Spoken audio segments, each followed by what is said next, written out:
저희가 신종 코로나 바이러스의 궁금증을 한번 풀어볼까 합니다. 먼저 첫 번째 궁금증입니다. 한번 뜯어볼게요. 지금 계속해서 언론 뉴스로도 많이 소개가 되고 있는데요.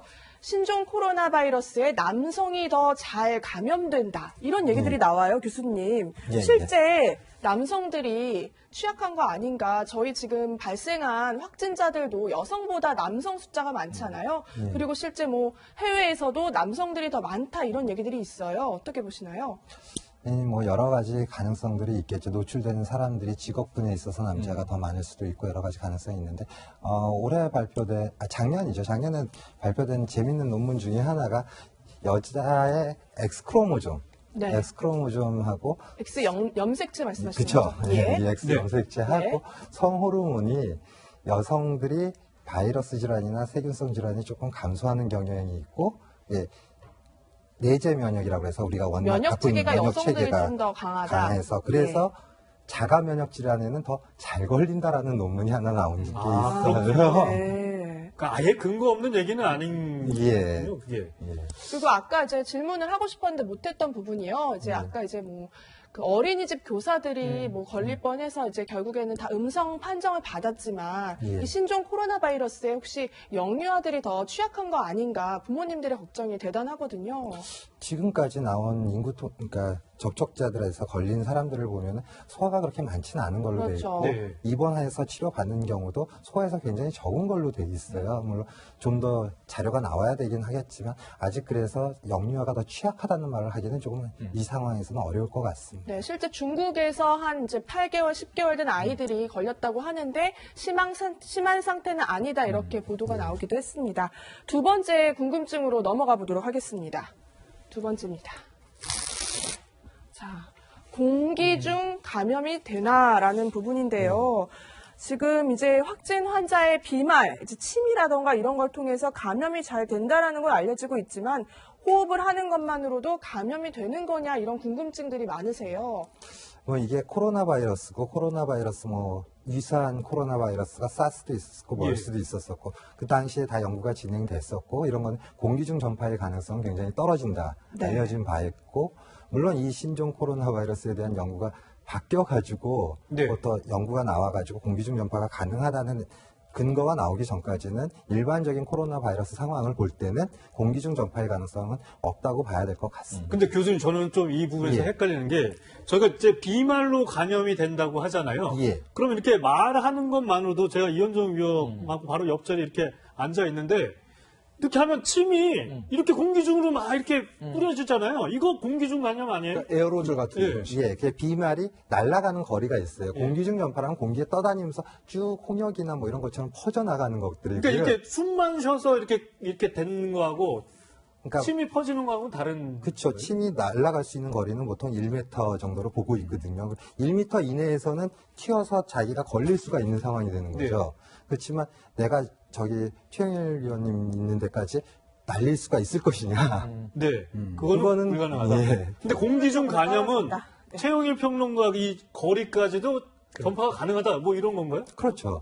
결핵 같은 경우가 대표적인 공기 중 전파로 알려져 있는 거고 그런 것들은 이제 같은 공간에 있었을 때 직접적인 전파 없이 2m 이상 떨어져 있는 공간에서도 전파가 가능한 걸로 알려져 있는 거고요. 이런 비말 감염은 근거리 아니면은 직접적인 그런 비말로 접촉이 안 되는 경우에 있어서는 이 표면들, 비말이 묻어 있는 표면들 이걸 만졌을 때 걸리는 경우들. 그러니까 이거를 만약에 이 테이블을 침이 묻어 있는 걸 만지고 제가 이걸 입에 이렇게 손을 갖다 대면 전염이 되는 거죠.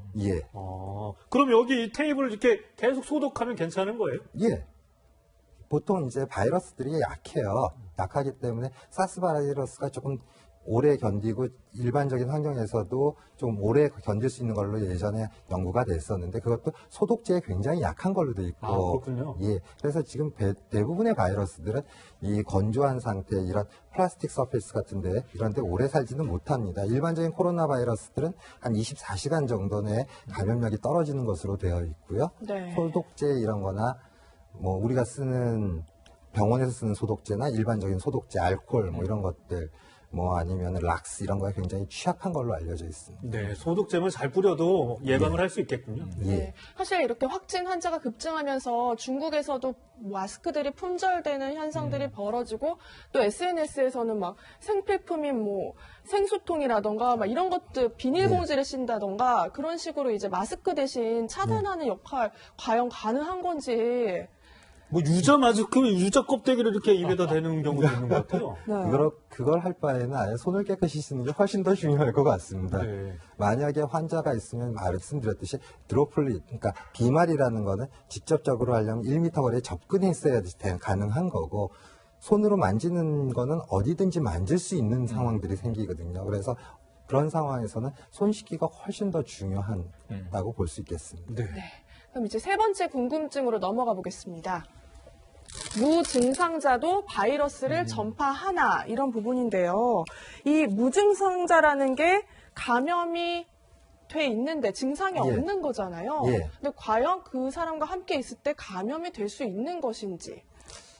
대부분의 질환에서는 이거를 무증상인 경우에서 바이러스 전파는 가능하지 않은 걸로 되어 있습니다. 네. 예. 근데 지금 환자들이 증상이 경미한 상태에서 전파가 됐을 가능성이 있는 건지 완전히 증상이 아무것도 없는 상황에서 전파가 됐는 건지에 대한 아직 역학조사가 다 끝나지 않았기 때문에 네. 뭐라고 말씀드릴 수는 없겠고요. 예. 뭐 3번 환자 흔히 얘기를 하는데 그분 같은 경우는 이제 증상 발생이 조금 차이가 있었던 걸로 알려졌잖아요. 그러면 그 6번 환자한테 했을 때는 증상이 있었던 상황에서 전파가 된 거고, 그러니까 그 증상이란 정도가 좀 차이가 있을 수는 있을 것 같습니다. 경미한 증상에서도 전파가 가능할 수 있었다는 게 이 질환이 좀 특성인 것 같습니다. 보통 이렇게 감기나 뭐 독감이나 이런 거 보면 기침하고 열이 나야지 바이러스가 그만큼 체내에서 많이, 띄워졌고 그래서 다른 사람까지 전파를 할 수 있는 건데 이 신종 코로나 바이러스는 그렇게 이 증상이 강하게 나타나지 않아도 다른 사람한테 전파가 될 수 있다. 뭐 이런 예, 그 정도 선에서는 아직 증상이 아예 없는 상태에서 바이러스가 전파된다. 요거는 좀 더 연구가 필요할 것 같고요. 아직 근거가 확실히 나오진 않은 상태입니다. 네. 저희 김민재 앵커도 지금 뭐 이 신종 코로나 바이러스 얘기를 하다가 갑자기 막 기침하는데 저도 약간 좀 불안하기는 하지만 시청자분들을 네, 위해서 죄송합니다. 계속해서 진행 네. 좀 하도록 하겠습니다. 예. 비염 증상 때문에 잠시 기침을 했는데요. 네, 신종 코로나 바이러스. 네, 상관은 없는 거고요. 자, 그 다음 궁금증으로 넘어가 보도록 하겠습니다. 이거 제가 제일 궁금했던 부분인데요. 마스크를 지금 착용하는 게 예방법인데 과연 세탁해서 써도 되나? 이 부분이. 저 여기 이거 저기 교수님, 송 교수님 하시기 전에 최영일 평론가한테 네. 좀 여쭤볼게요. 이거 빨아서 써도 될까요, 안 될까요? 저 좀 불안합니다. 빨면 안 될 것 같습니다.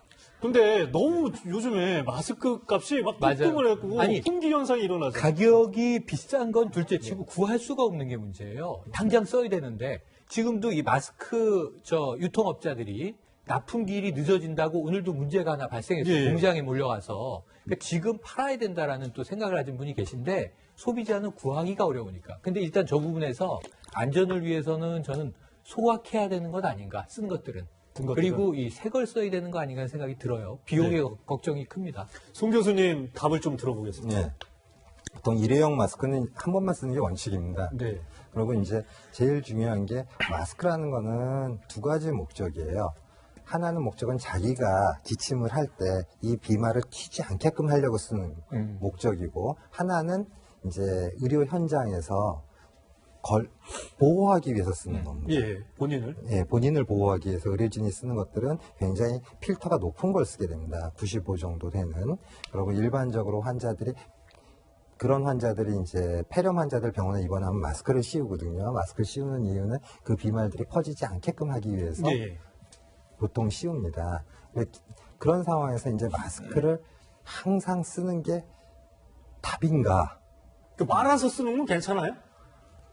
그러면 안 빨면은 네. 빨아서 쓸 수 있는 것들은 예. 안 빨면은 바이러스가 만약에 튀어서 온다 그러면 비말이 묻은 상태를 그걸 계속 쓴다는 얘기잖아요. 그래. 그건 더 끔찍한 얘기죠. 아, 그리고 바이러스 자체가 소독체에 약하기 때문에 깨끗이 한다면은 뭐 상관은 없습니다. 이게 어떤 목적으로 마스크를 쓰느냐도 중요해지고요. 마스크는 가급적이면 일회용 쓰고 버리는 게 좋은 거고, 그 다음에는 쓰려면은 여러 번 쓸 수 있는 뭐 면 마스크 같은 경우는 깨끗이 세척해서 쓰는 게 기본적인 겁니다.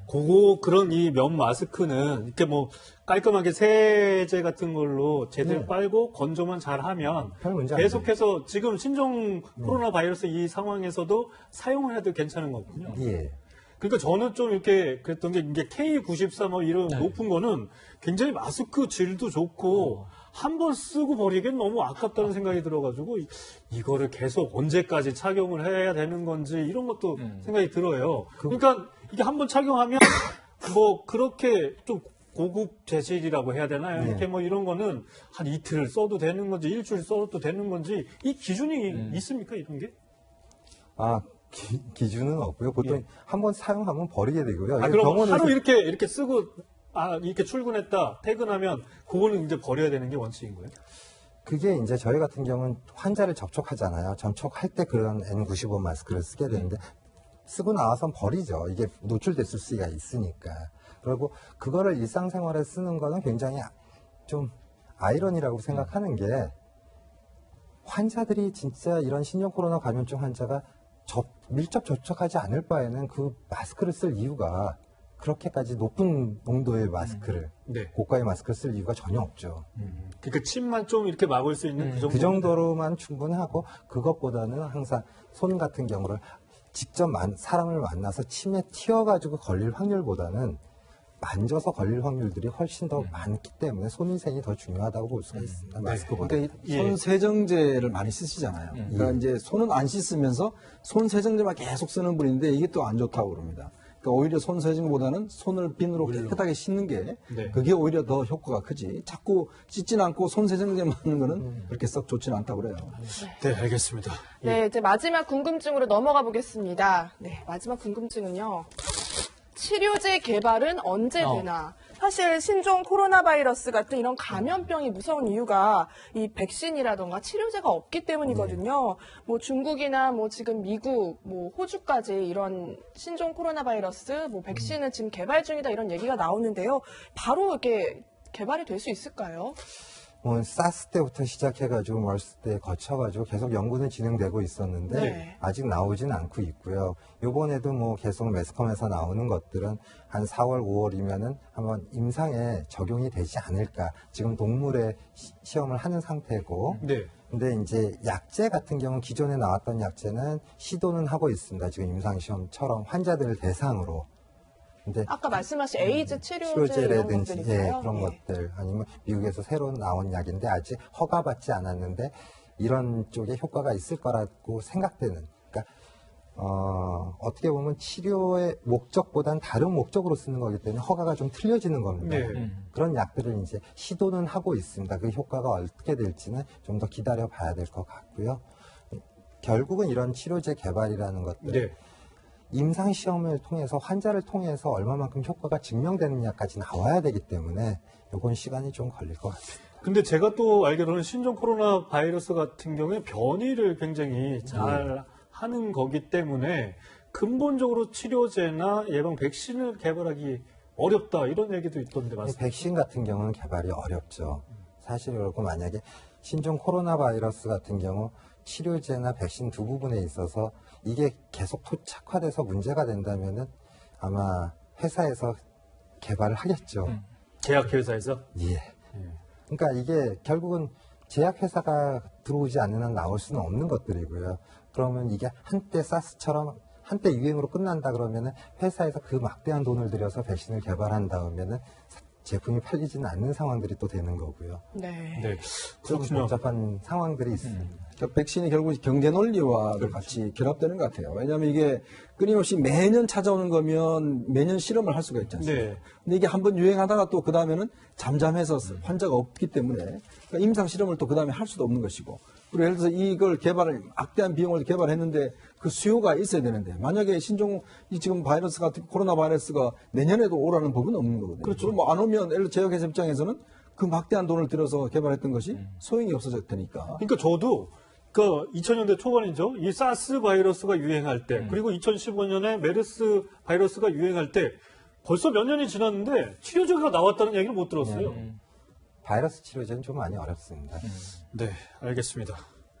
신종 코로나 특집으로 세 분과 긴 시간 얘기를 나눠봤습니다. 시청자분들한테 도움이 됐길 바라겠습니다. 세 분과는 여기까지 얘기 나누도록 하겠습니다. 감사합니다. 고맙습니다.